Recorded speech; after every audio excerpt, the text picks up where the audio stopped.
Hello and welcome to Real Film Gaming. In this edition I'm talking all things Overwatch.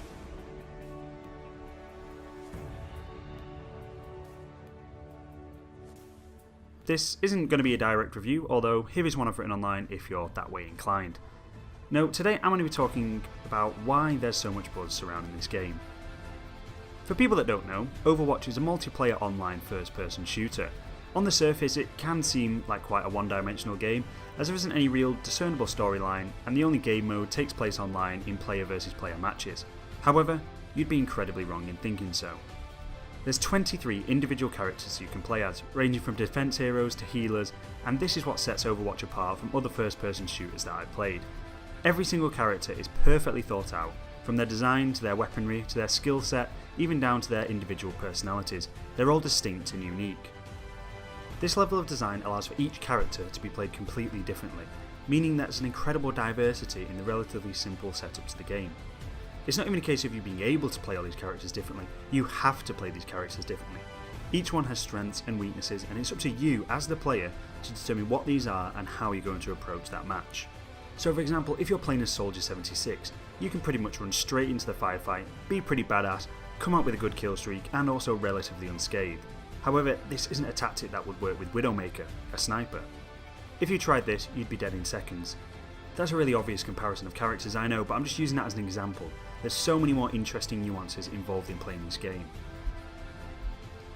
The maps too have a huge impact on which character you can get the most out of and how you play the objective. For example, when playing on the maps King's Row and Watchtower Gibraltar, Widowmaker is a fantastic character to play as.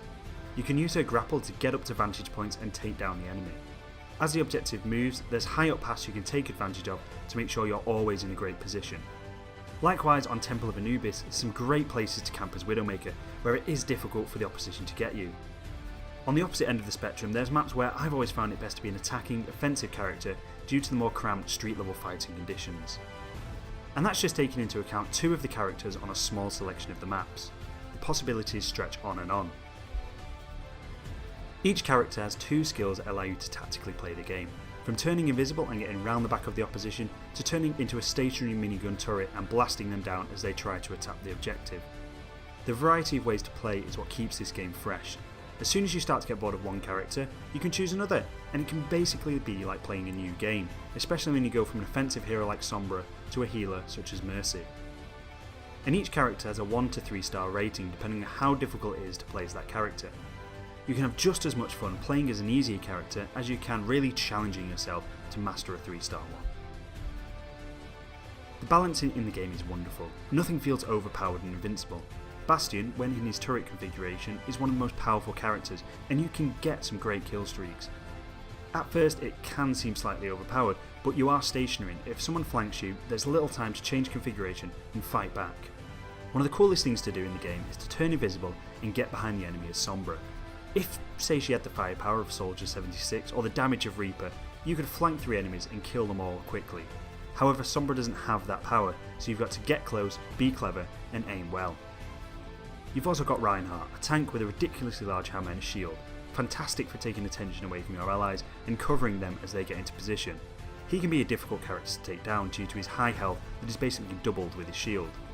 Yet when played tactically, you and your teammates can group up on him, and as he's relatively slow moving and has to be close to attack, you can take him down.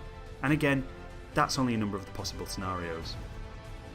The game is so tactical that sometimes you'll choose your character at the start of a match and soon realise, due to the combination of heroes on the opposition team, that you need to change your strategy. This will often involve changing your character, and there's nothing quite as satisfying as changing character and your tactics, then going on a good run.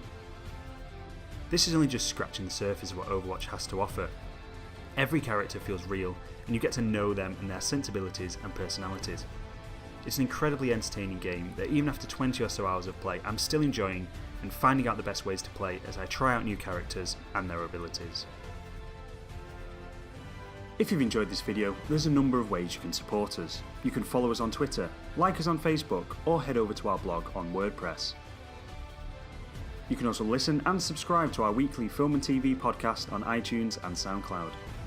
But if you're after something a bit more visual, why not stick here on YouTube and check out some of our Let's Play series. And if you really like this video, you can head over to our Patreon account and leave a small donation to help us keep up our output. All of the links can be found in the description below. Thanks for watching, and we'll see you next time.